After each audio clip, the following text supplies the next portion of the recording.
皆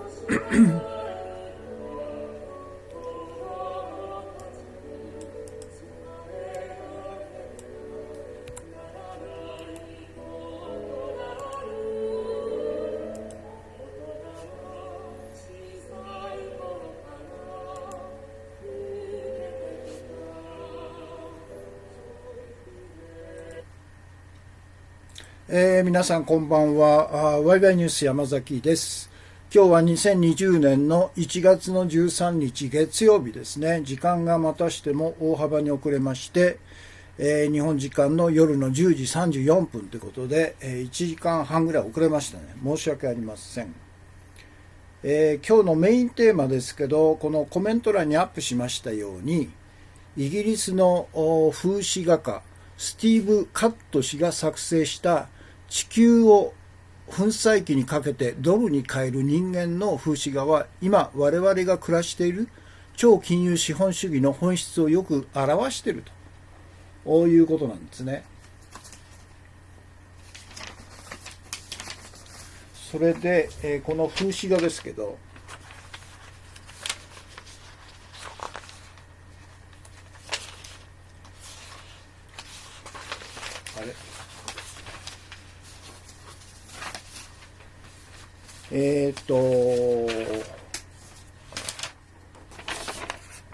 これなんですね、これ。ある男がですね、このチッパーという粉砕機に地球を丸ごと粉砕にかけてて、そして粉砕機の、出口からドルがどんどん出てくるという、こういう風刺画なんですね。で、非常にこれ、今の我々が暮らしている超金融資本主義の社会の本質を表しているんじゃないかということで、これは先週金曜日のパソコンの具合が悪くてですね、配信してもすぐに中断してしまったということで、3回か4回繰り返しても結局配信できなかったんですけど、パソコンを変えて、ノートブックを変えて別のノートブックでやったらメインテーマだけは配信できたんですね。で、その時の、メインテーマ、現在世界規模で直面している生活破壊と地球環境破壊の根本原因とは何かという YouTube の表紙に、これを書いてくれた方がですね、このスティーブ・カットというイギリスの風刺画家の絵を添付してくれたんですね。で、これが非常にこの本質を表してんじゃないかということで、今日のメインテーマに取り上げたということなんです。ということですね。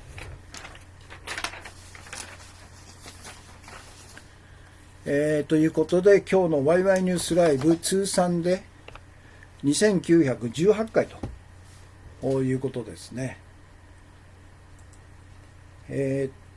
そうですね。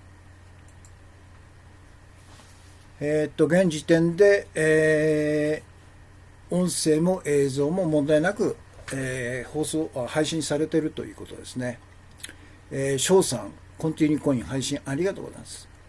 から初耳さん、いつも たくさんのコンティニューコインいただいてるんですけど、1、2、3、4、5、6、7枚もいただきましたね。ありがとうございます。から初耳さんが今日のメインテーマをリツイしてくれましたということですね。それじゃあ今日の最初の最新のお知らせで、これは結構重要だと思うんですけど、私も知らなかったんですけど、今日電話でですね、友人からマイクロソフトのWindows 7のサポートが明日終了するよと2020年1月14日ですね。今日は1月13日ですから、明日いっぱいでこの Windows 7のサポートが終わっちゃうということなんですね。で、もしも7をそのまま使うと、使うことはできるんですけど、いわゆる、バージョンアップができないということで、セキュリティがですね、もう全然機能しなくなるということで、ハッカーに、パソコン内の全ての情報が盗まれる危険性が非常に高いということなんですね。そうですね。ですから今日明日のうちに Windows の10に無料でダウンロードできますんで、ぜひしてくださいという緊急かつ重要な情報なんですね。で、自分が今使っているパソコンの Windows がバージョンがいくつかということを知るためにはどうしたらいいかってことなんですけど、で、最初、パソコンのメニュー画面ありますよね。それに設定というこういう印のマークのこの設定の画面を探し出すということですね。設定って書いてあるんですね。そしてこの設定画面の中でバージョン情報とシステムを選ぶんですね。いくつか項目がありますんで、システム一番上に、最初に来るんですよね。システムでシステムをクリックするとシステムの中のまた項目が出て、で一番下ぐらいにバージョン情報っていうのが出てくるんですね。そしてこのバージョン情報の画面の Windows 仕様というところに現在使っている Windows の OS のナンバーが表示されてるんですね。で、今使っている最新のものは Windows 10ですね。私の場合ホームだから、ここに Windows 7というふうに出てたらそれはやばいですよと。このままいくとバージョンアップできなくなっちゃうということで、ハッカーのですね、美味しいターゲットになっちゃうということで、ぜひ、今日明日中にバージョンアップしていただきたいという、警告およびお知らせですよね。ということでです。Windows 7を使っている方はまだ多いのかもしれないですね。ということです。そして、先週の金曜日の放送のメインテーマ、現在我々が世界規模で直面している生活破壊と地球環境破壊の根本原因とは何かということで、今、先ほどお見せした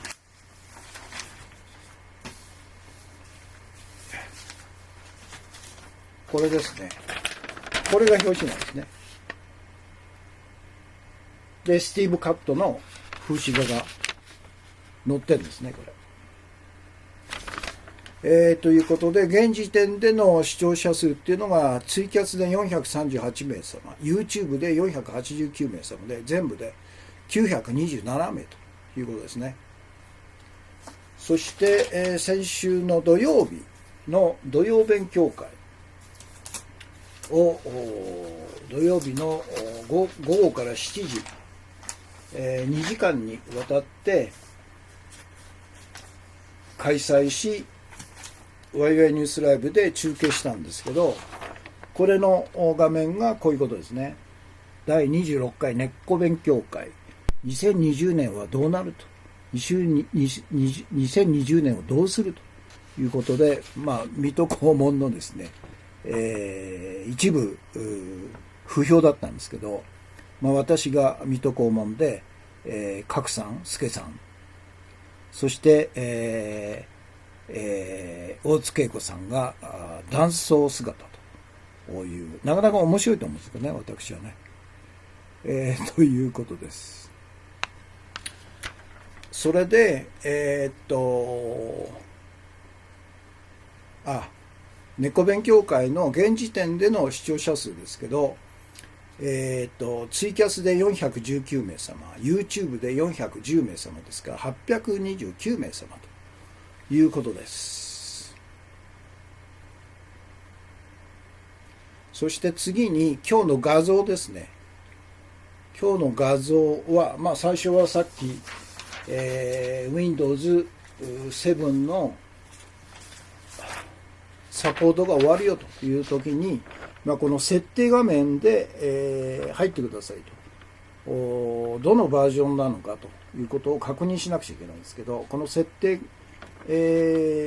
の印のところから入って、システムを選んで、そしてバージョン情報を選んでそこに書いてあるということなんですね。それから、そうですね。次に、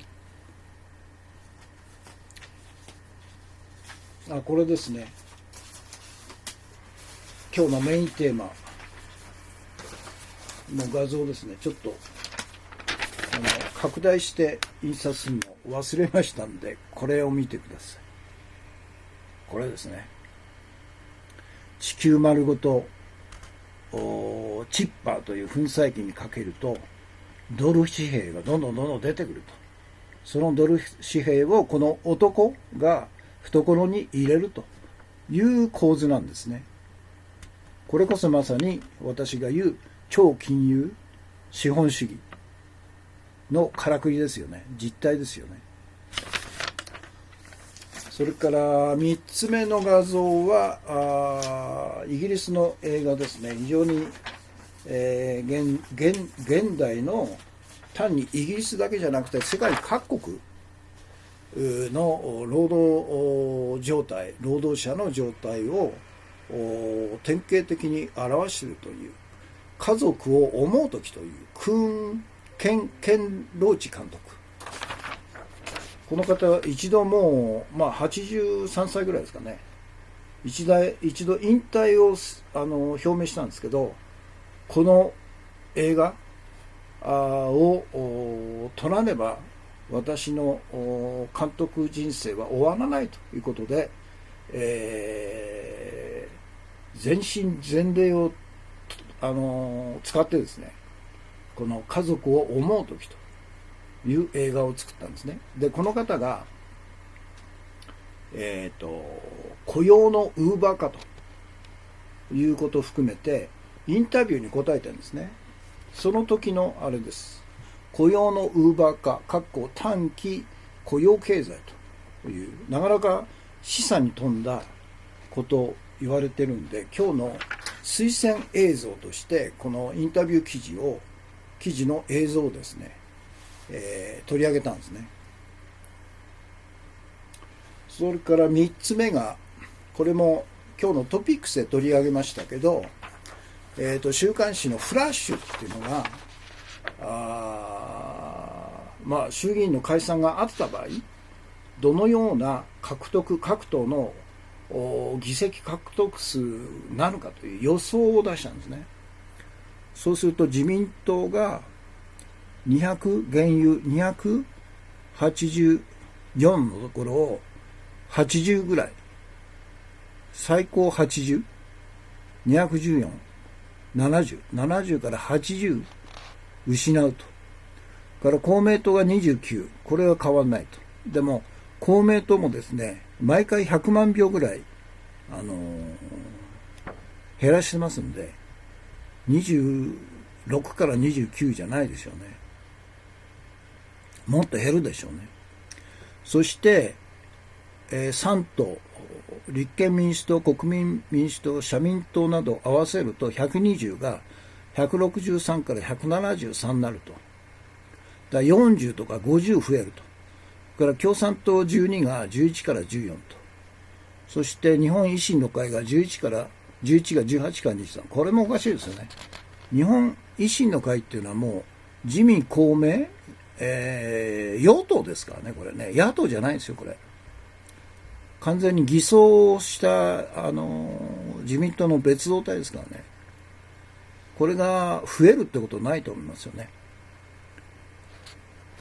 いわゆる、カジノ疑惑で金をもらったという国会議員が維新の会の中にも複数いるわけですよね。だから令和が0から1から10と。ゼロってことないんじゃない？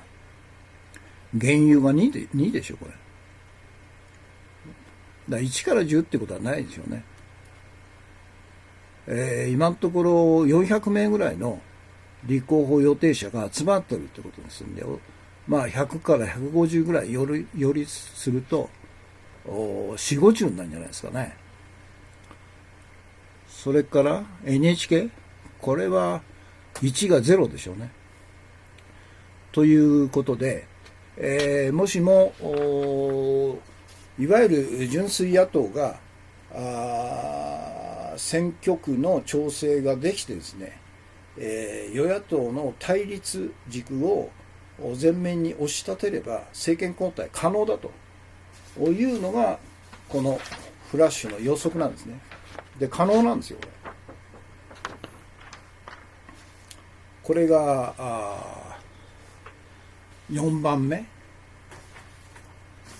そして5番目がまたしてもあれですね、安倍とこの御用メディアの幹部たちが会食したということで、今年の1月の10日の夜、京橋の日本料理店京都つゆしゃぶちりりというところで、この1,2,3,4,5,6,7名、これ常連なんですよね。毎回これ会食してるんですよ。常連と会食したということが首相の動静、に出てるんですね。そして、これは田島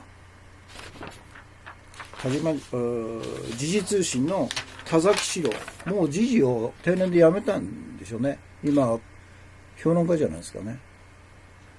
から朝日新聞曽我剛、それから毎日新聞山田隆夫と、から読売新聞小田、これはなんていうの、小田直っていうの、翔、こいつらみんな常連なんですよ。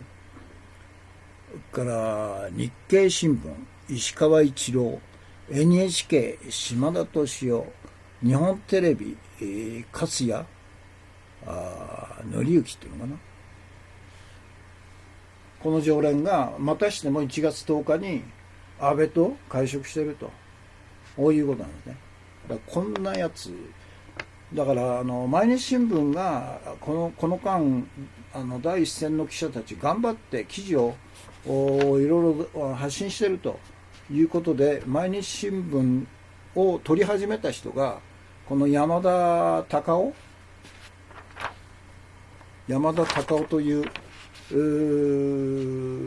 毎日新聞の幹部がですね、またしても安倍晋三と会食してるっていうのが暴露されて、解約しちゃったと、再度解約したということがあるんですね。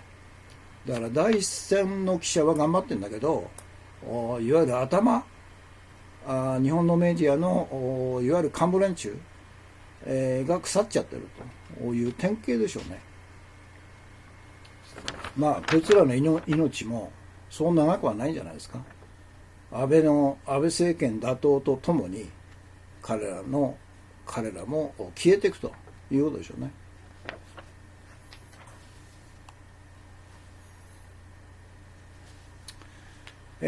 そして最後ですね、これは田中隆作さんの今日の記事は、なんか年1回のサーバー使用料がドット請求書が来るということで、1月は毎年、ドキドキする年だということで、特に今年の1月、の請求書があるんですね。これがいくら ?34 万3405円という、これ1年間の独自サーバーなんですね。かなり、しっかりしたサーバーを使っていると。そうしないと、通信量が増えた場合、通信できなくなるとか、あるいは無料のサーバーを使うと、アカウントを勝手に停止されちゃうという危険があるんで、あえて高い、サーバーを、使っているということなんですけど、34万3405円ということで、これ1月の24日まで払わないとサーバー停止になっちゃうということで、情報発信できなくなるという、かなり悲鳴に近いですね、記事が今日載ってましたので、やはり彼のこの間の努力をもっともっとですね、継続してもらいたいという意味で、やはり皆さん、1000円でも2000円でも1万円でも、このサーバー代が払える金額を支援しましょうという呼びかけですね。私もやろうと思いますので、ぜひ余裕のある方はお願いしますということです。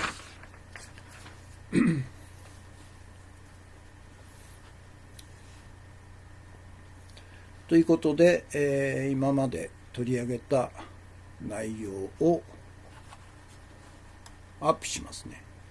最初、緊急重要情報として、Windows、明日1月14日でサポート、Windows 7のサポートがなくなりますということで、これは重要な情報なんで、この URL クリックすると、どのように、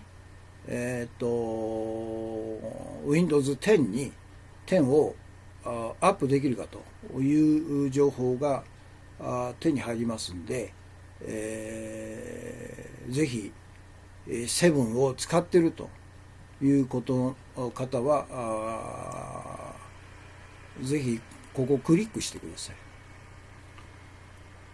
い。で Windows が言うには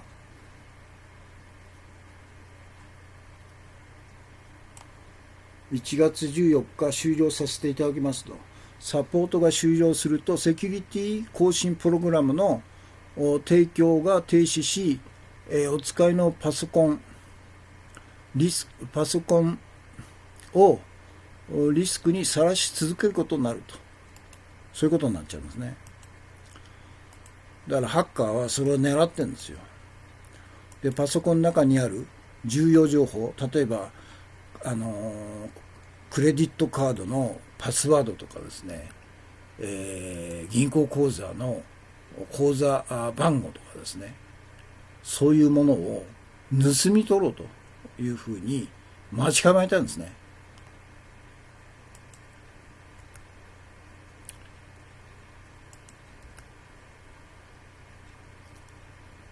サポートは終了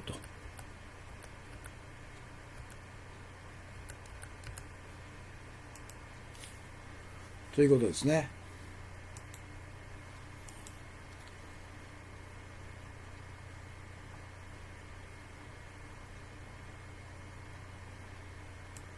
早めの移行をご検討くださいと。そして問い合わせには専用の窓口を用意しているということで電話番号がありますので、ここにアップしますね。これです。0120416755ですね。これは無料のやつですよね。そして現在使っているバージョンがいくつなのかを調べるにはどうしたらいいかという手順ですね。これはさっき言いましたように、設定を設定ですね。Windows のパソコンのメニュー画面の設定を選んで、設定画面でシステムを選んで、システム画面でバージョン情報を選んで、そうすると今の OS のバージョンがいくつかというのが書かれてるんですね。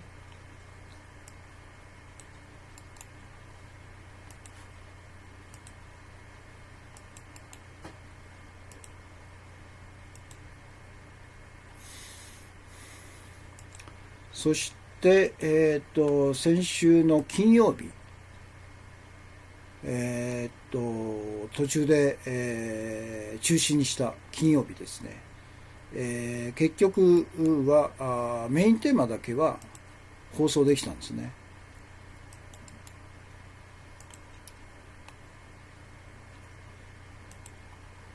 これ YouTube の表紙ですね。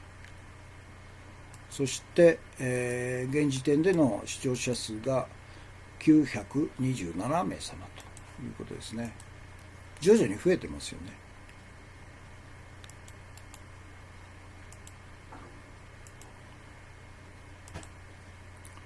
そして、土曜日の根っこ勉強会第26回2020年はどうなると、2020年はどうするということで、これの表紙と、それから現時点での視聴者数ですね。だいたい829名様ということですね。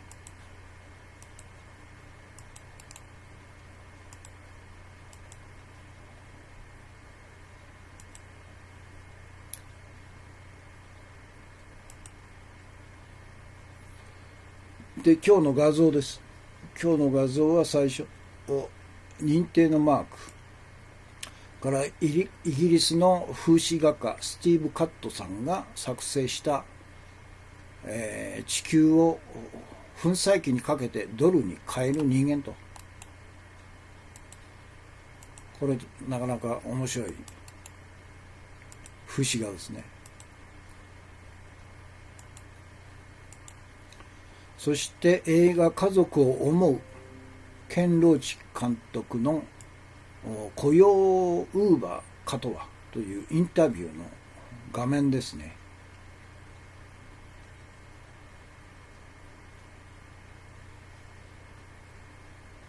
それからフラッシュの記事、もしも衆議院の解散があった場合、各党の予想獲得議席数というのを出したんですね。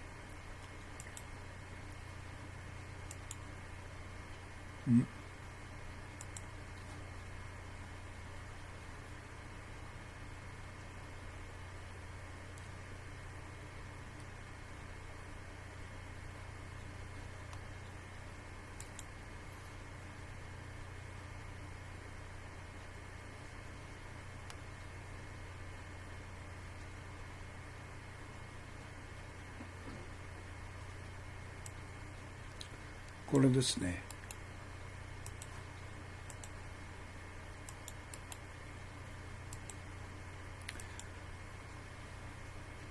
野党統一候補が擁立できればですね、政権交代は可能だということで、絶対政権交代しないとダメですよ。そして中心が令和新選組山本太郎です。山本太郎を首相にした 100% 野党、純粋野党の連立政権ということでしょうね。それからまたしても安倍晋三と豪華な夕食を招待されて会食したというおなじみの7人の御用ジャーナリストというのがまた暴露されたんですね。そして最後は田中隆作さんのところに来た34万円のサーバー維持費と、これ払わないと1月24日までに払わないとサーバー停止になって、田中隆作ジャーナルは配信できなくなっちゃうというギリギリのところまで来てるんですね。ということで、ぜひ、財政支援しましょうという呼びかけですね。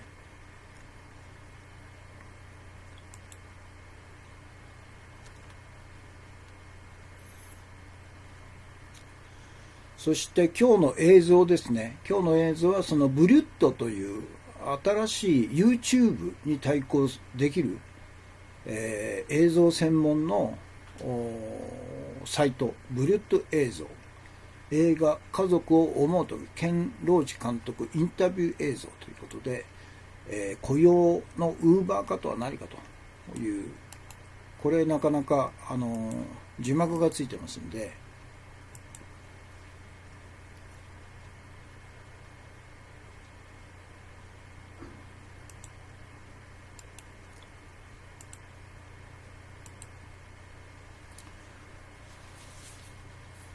でこの中で、ケン・ローチさんが言ってる、非常に印象的なことの一つはですね、かつてイギリスの社会っていうのは他人の運命とか社会全体に対する関心があって共同体意識が強かったと。そのために、戦前対、ナチスドイツに対して、戦争で勝ったんだと。で戦後の60年ぐらいまではそのような社会全体の利益のために、みんなが努力するという風潮がイギリスにあった60年70年までですね。でそれが変わったのがサッチャーだということで、とんでもないサッチャーがですね、共同体全体社会全体あるいは他人の運命に共感すると、あるいは自分の問題として捉えると、で手を差し伸べるというイギリス社会の伝統的な美徳をぶち壊して、全て、個人の利益、せいぜい家族の幸福ということだけに関心がいくようになって、で、いわゆる公共の資産としての、鉄道とか、それから何ですか、炭鉱とか、あるいは病院とか医療とか介護とか等々のものが政府が所有してサービス提供してたのを民営化して、企業の利益のためにそのようなサービスを利用するという新自由主義の経済政策が蔓延して、それが現在まで続いて、このような自分が撮った映画の現実になったんだと。とんでもない女だと言って、彼は相当批判してるんですけど、初めてですよね、サッチャーを正面からこのように批判しているイギリス人っていうのは。ということなんですね。ぜひこのケン・ローチ監督の言わんとしていることを生で聞いていただきたいと思いますね。これが今日の、推薦映像ですね。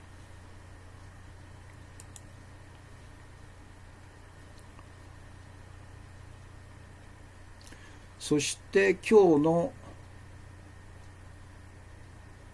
座右の銘って久しぶりなんですけど、これは超金融資本主義の本質をマイケル・ジャクソンも歌として表現しているということで、マネーってですね、前も取り上げたことなんですけど、ジョン・レノンとはまた違った意味で直接的にマネー、金、これを彼は作詞して歌ってるんですね。結構長い詩なんですけど、ここにアップしますね。金のためには人をも殺すって言うんですね。そのために嘘をつくと、そのために人を操ると。そのために人殺しだってするんだと。そのために命を落とすと。そのためっていうのはマーネなんですね。金のために嘘をつくと。人を操ると。人殺しだってするんだと。命を落とすんだと。マイケル・ジャクソンです。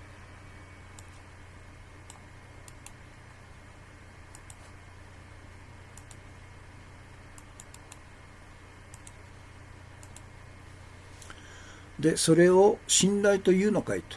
でも僕に言わせれば、なりふり構わない強欲にまみれた悪魔のゲームだよと。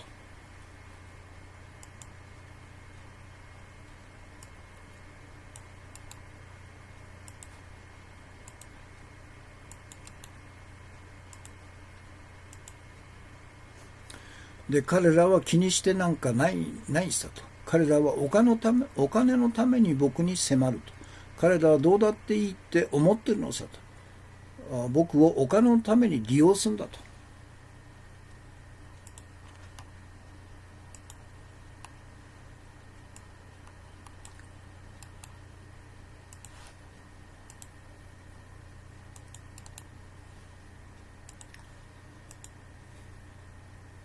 で、それで教会へ行って聖書を読むと。生活の一部としてねと。全く馬鹿げてるよと。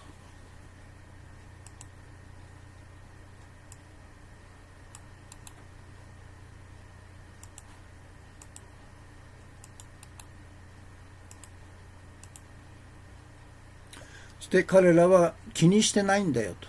彼らはお金のためだったら人殺しだってするんだと。なんでだってするんだと。お金へのゾクゾクするほどの喜びのためにねと。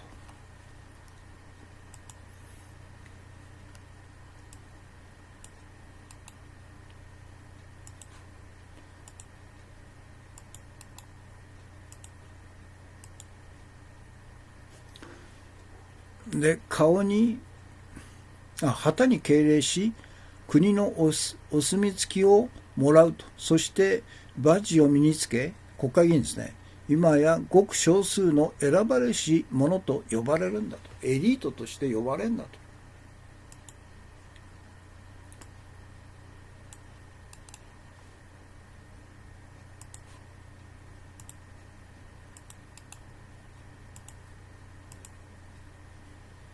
そして戦争を起こしていると。兵士は従わなければならないと。決して君たちを裏切ったり、騙したりはしないと言う。でも、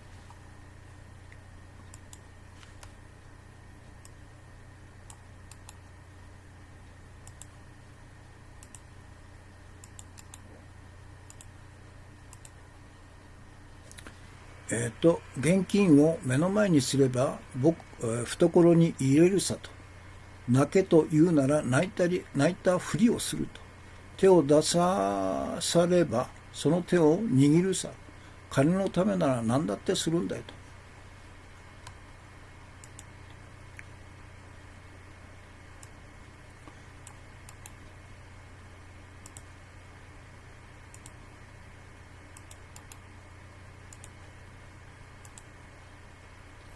何でもだと。お金のためなら何だってするんだと。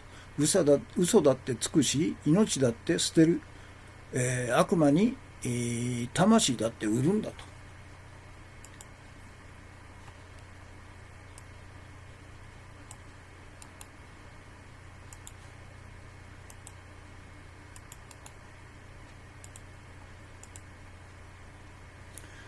何でもだと。お金のためなら何だってするんだと。嘘だってつくし、命だって捨てると。これはダブってるね。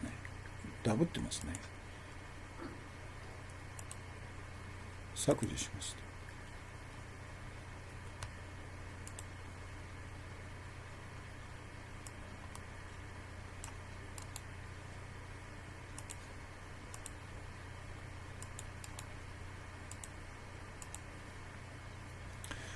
どこに忠誠心があるんだいと。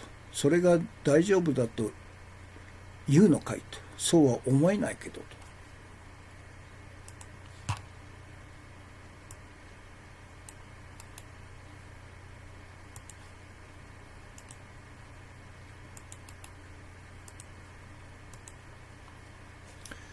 どうだっていいだろうと。お金のためなら彼女に何でもするんだと。それが当然のかのように彼女を訴えるんだと。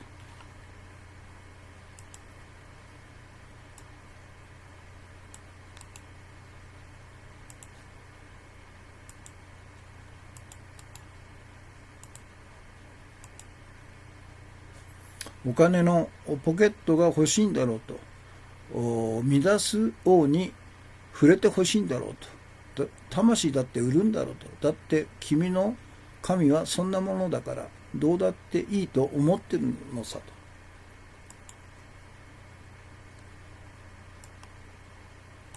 長いねこれ。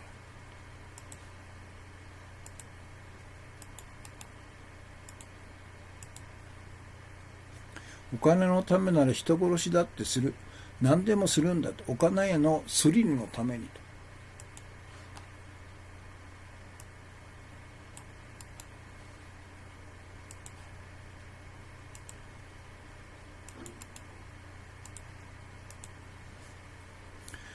君も同じ病気にかかっているのかいと。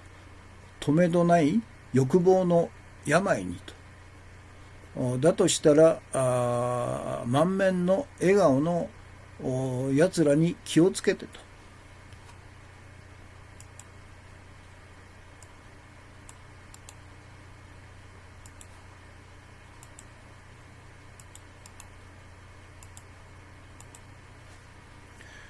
で無駄にしゃべる連中に気をつけてと。彼らは背中から刺すんだからと。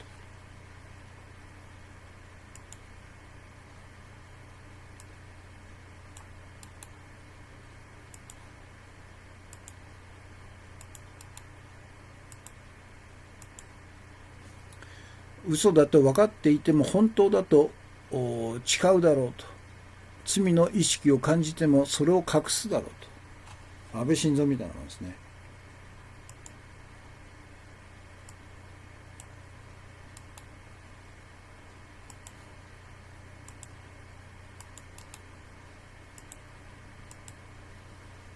リスクがあると分かっていても教えてそれを犯すだろうと。あえてそれを犯すだろうと。お金のためだったら何だってするんだと。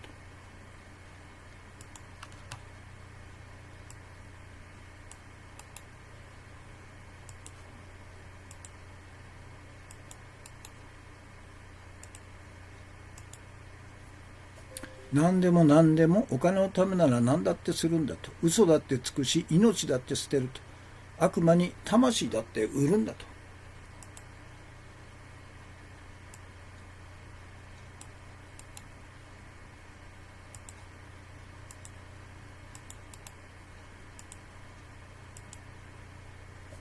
何でもお金のためなら何だってするんだと。嘘だってつくし命だって捨てると。悪魔に魂だって売るんだと。これは同じですね。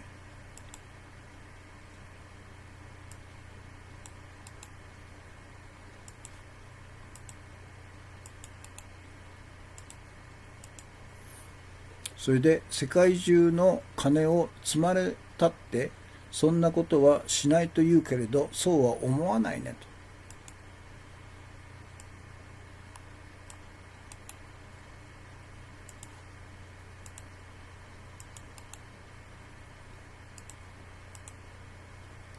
もし誰かを見たらその誰かを売るだろうと。嘘をつけと言われれば嘘をつくだろうと。金のためにということですね。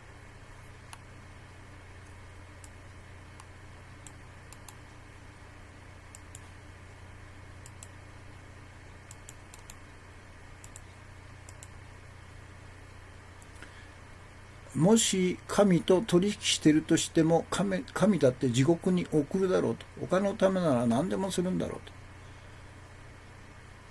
神だって地獄に送ると。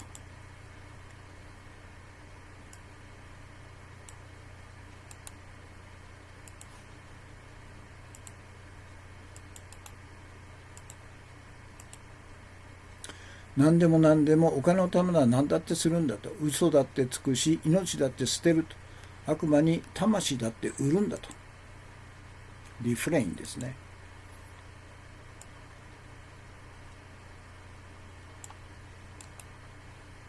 同じリフレインが3つ続くんですね。1、2、3と。いやー、結構長いですね。まさにジョン・レノンと同じように、真実を語ったから彼は殺されたということでしょうね。巧妙に殺されたんだね。かかりつけの医師が睡眠薬等々を長年にわたって徐々に量を増やして最後は中毒にさせて殺したというのが、真実でしょうね。ということです。今日の、座右の銘ですね。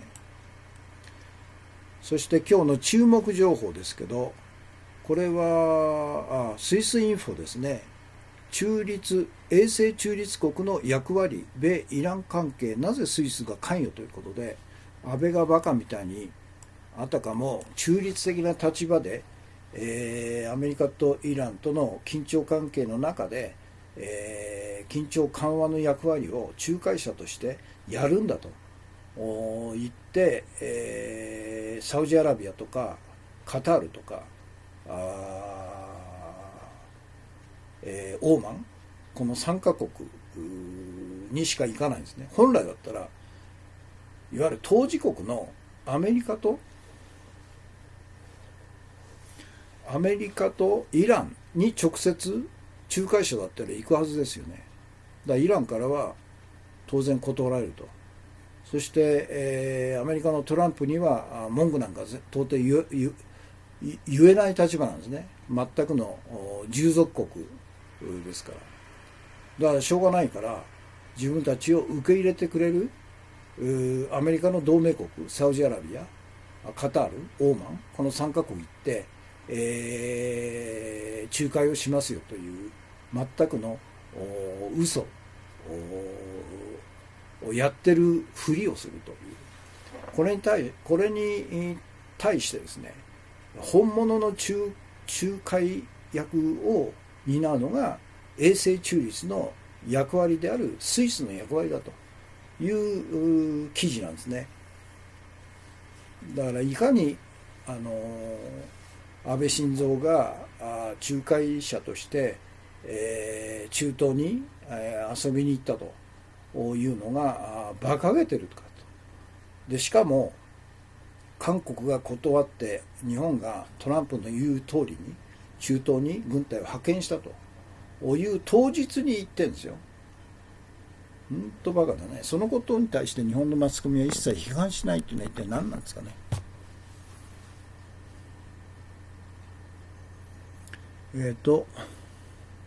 世界平和推進会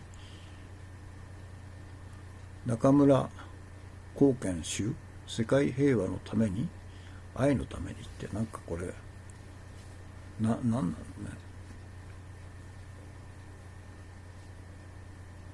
ちょっと分かんないねこれね。なんか怪しいですね、こういう宗教関係のあれでしょうね。削除しますから。のこのこさんコンティニューコインですね。ということです。今日の注目情報、衛星中立国、これはまだスイスだからやれるんですよね。だから安倍がやるんだったら日本を衛星中立国としてアメリカの属国から離れて、日米安保条約を破棄して衛星中立国として、どこからもどことの手段的自衛権、行使をしないという衛星中立をしますよというふうに宣言してから言えようということですよね。これで何千万円も自家用機みたいに使ってるわけですよ、政府専用機を。こんなくだらないことのために数千万円で1億円ぐらいするんじゃないですか。安倍、1億円返せよということでしょうね。ポケットマネーから。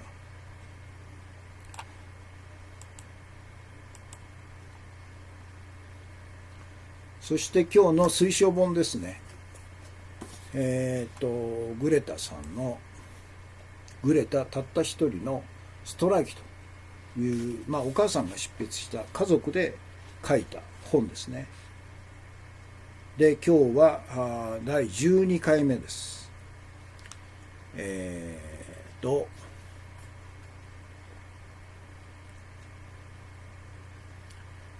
今度は妹が大爆発ということで、妹ですね。またこいつあれだね、しつっこいね。やめろって言うんだよね、これ。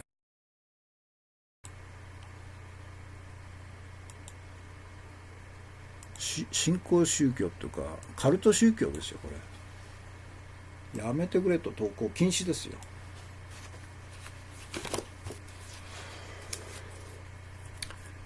ということで、今日のところ、今度は妹が大爆発というところです。読みますね。ベアタって言うんですね、妹。ベアタの最初の大爆発が起こったのはクリスマスイブだったと。コントロールの効かない感情のカオスに陥った彼女を普通の状態に戻せるものは何もなかったと。私たちはとうとう彼女を床に押さえつけたと。そして落ち着いた彼女を胸に抱いたと。自分のやったことが分かってる。すすり泣きながら私は聞いたと。うん。じゃあなぜこんなことしたの？ベアタも泣きじゃくっていたと。分かんないと。何かがおかしいことを伝えるヒントは無数にあったのに役に立たなかったと。私たちはただ大声を出したり腕を振り回して4歳の子供に自分の行いの悪さを理解させたばかりいた。二人の愚か者としてと。普通ではない状態を受け入れるにはかなりの葛藤があるということを学んだのはずっと後のことだったと。ベアタは ADHD だと思うわとしばらくして私はスバンテに話した。これって普通じゃないと。ベアタは保育所など家庭以外の場所では小さな天使だったと。お利口で優しくて恥ずかしがり屋で何よりも素晴らしくチャーミングだった。とても社交上手で家ではどんな風だか保育園の先生たちに教えちゃおうかなとちょっとほのめかすだけで彼女の機嫌は急降下したと。実はこれらは全部 ADHD 女児の早期の特徴だったと。もちろん私たちは知らなかったと。そのことを国民に知らせる教育もキャンペーンもなかったのだからどうやって知ることができただろうと。人間の知識は限られていると。大抵は普通の人はそうするものだと教えられたことしかやらないと。子供たちにやっていいことと悪いことの限界を示し正しい振る舞いをするように育てる私たちも厳しく言い続けたと。やっていいことと悪いことを教え続けたと。その結果私たちは自動車に乗り込み携帯電話でホテルを検索し北へ向かってドライブすることになったと。オーレ薬中スウェーデンのスキーリゾートへ行こう。家族だけだとぎくしゃくしてしまうのならホテルやレストランで他の人たちに囲まれようじゃないかというのがスバンテの考えだったと。きっとうまくいくさ、見てごらんと。これは功を制したと。子供用ゲレンデで汗をかいたりストレスを感じたり泣きべそをかいたりしながら私たちはまた家族に戻ったと。そんなスキーを習いホットチョコレートを飲みソーセージとフライドポテトを食べたと。午後に温水プールで泳ぎその後はレストランで食事をとったと。なんて楽しいんだろうと。こうして私たちは問題をクローゼットに押し込みその解決を棚上げしたと。中身より外見を優先させたと。それこそ普通の人がやることだと私たちは学んできたから。社会の標準から外れていることは隠したと。弱さも隠したと。私たちは前ばかり見て周囲を見回すことはなかったというのが今日のところですね。で次明日ですか。一難去ってまた一難というところですね。2ページですね。ということで、今日の推奨文の朗読は終わりです。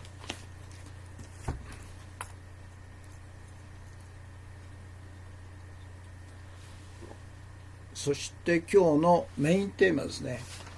ちょっと小さい画像しか出てこないんですけど、こういう画像です。スティーブ・カットというイギリスの風刺画家の、これタイトルはついてないんですよね。画像だけなんですね。で、この男がですね、背広を着た男が地球全体を無理やりこのチッパーという粉砕機にかけて、全部ドル紙幣に変えてると。ドル紙幣がどんどん出てくるんですね。で、それを懐に入れるという、まさに国際金融マフィア、ロシアの国際金融マフィアが現在やってるようなことを端的に表してるんですね。これね、素晴らしい絵ですよね。これの今日はより詳しくちょっと見てみようということなんですね。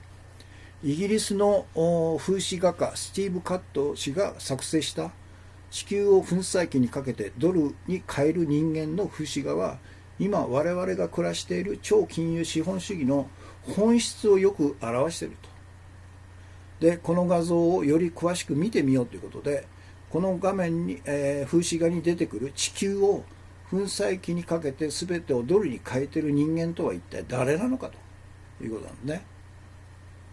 で、それは中国を除く世界各国の中央銀行を支配し、BIS 国際決済銀行や IMF 国際通貨基金や世界銀行などの国際金融機関を支配し、三菱 UFJ 銀行、JP モルガンチェイス銀行、HSBC、これは香港上海ですね、イギリスの銀行ですね、などの国際巨大銀行を支配しているロスチャイド国際金融マフィアであると。この背広の男は、このロシアの国際金融マフィアとは約50兆ドル、約5500兆円の総資産を持つと言われる欧州ロシアード家であり、世界統一政府樹立を目指す世界支配階級なのだと。で、この世界支配階級であるロシアの国際金融マフィアは、各国を支配するために彼らの代理人を政府、中央銀行、民間銀行に送り込んで各国を支配してるんだと。各国支配階級を組織してるんだということなんですね。で、この風刺画に出てくる地球とは何かと。それは我々が日々活動する生活の基盤であり、人間を含むすべての動植物の基盤であり、すべての天然資源の基盤であると。この地球が粉砕機にかけられて粉々に破壊されるということは、我々の生活が破壊され、すべての動植物の基盤が破壊され、すべての天然資源の基盤が破壊されることを意味すると。すなわち、このままいけばやがて人類は滅亡することを意味しているんだということなんですね。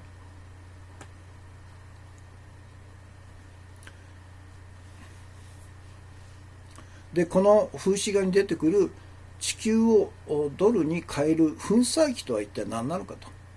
それは各国の政府と中央銀行と民間銀行が独占する信用創造特権を使って、無から金を生み出す信用創造という打ち出の小槌なんだということね。で、それは各国の政府、中央銀行、民間銀行が信用創造特権を独占して作った政府、中央銀行、民間銀行による三位一体の国民資産横領システムなんだと。で、政府は国債発行権を独占していると。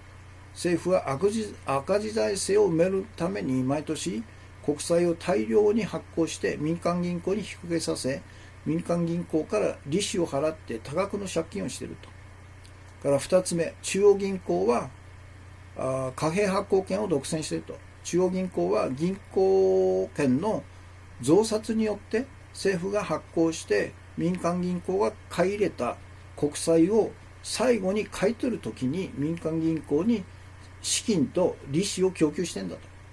3番目、民間銀行は他人の金から金を生む詐欺システムである準備預金制度を独占していると。この制度のおかげで民間銀行は預金者の預金総額の 1% を中央銀行に預託するだけで100倍の創造された架空の資金を得ていると。民間銀行は創造された架空の資金に高い利子をつけて個人企業、地方自治体、地方政府に融資して全員を借金付けにしてんだと。それじゃあこの風刺画の世界を阻止する方法は何なのかということなんですね。このままいくと人類滅亡ですからね。それは我々市民革命派市民が世界各国で市民革命運動を起こして一日も早く市民革命政権を樹立して以下のような市民革命公約を実行するということなんだと。で、1、中央銀行を 100% 国有化し、すべての決定権を国会に移して貨幣発行権を実体経済にのみ使うように制限するんだと。から2番目、政府が独占する国債発行権を廃止して、国債の発行をやめるということですね。で、3番目、民間銀行が独占する無からお金を生む詐欺システム、準備預金制度を廃止すると。だからそれによって民間銀行がほとんど潰れるですよね。潰れていいんですよ。もう全ての金融サービスは中央銀行がやればいいんですよ。無利子で、安い手数料で。から4番目、実体経済の課税は廃止すると。課税するんだったら金融経済へ課税すると。そして 5% の金融取引税を導入するということで、日本の場合は1京円1万兆円の金融取引に 5% ですから、約500兆円の新たな税金が得られるということなんですね。で、当然ながら金融経済への課税っていうのは金融経済自体を縮小させるという効果があるわけですよね。それから富裕税を導入するということですね。それからベーシックインカムを導入すると。これはもう大人の貧困をなくすということなんですね。それから子ども手当を支給すると。これは子どもの貧困をなくすと。それから教育を完全に無償化すると。これは国民のいわゆる知的レベルを上げるということなんですね。真実、事実を国民自身が追求し、国民自身が探り当てるという能力を身につけるということですね。から火力発電と原子力発電を中止すると。で、水力発電、太陽光発電、地熱発電などの再生可能エネルギーに 100% 切り替えると。から6番目、核兵器、大型爆弾とか無人航空攻撃機とか気象兵器とか細菌兵器とか毒ガス兵器などの大量破壊兵器を全廃すると。から7番目、人間の尊厳と地球環境保護を絶対基準とする市民革命憲法を各国で制定すると。で、市民革命政権が市民革命公約を実行したらどのような社会になるのかと。1、人生の役に立つ価値を生む実体経済中心の社会となんだと。2、毎年3から 5% の実質成長率が持続する貧困のない豊かな社会となると。3、投機経済や博打経済がなくなると。金融経済が実体経済のためだけ使われる社会なんだと。1、2、3、4、テロと戦争の資金源であった金融経済が縮小することで平和な社会になると。5、地球温暖化と気候大変動の原因である CO2 排出の資金源であった金融経済が縮小することで地球環境が保護される社会となると。6、人間の尊厳と地球環境保護が絶対価値として守られる共有共生人間資本主義社会となるというのが今日のメインテーマです。ということで、今日のメイン、その前の推奨本の今日朗読したところですね。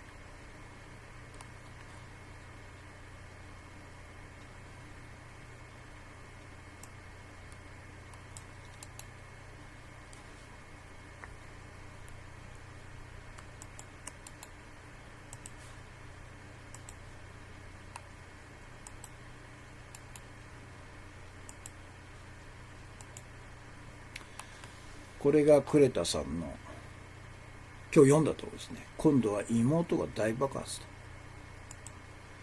そして今日のメインテーマ。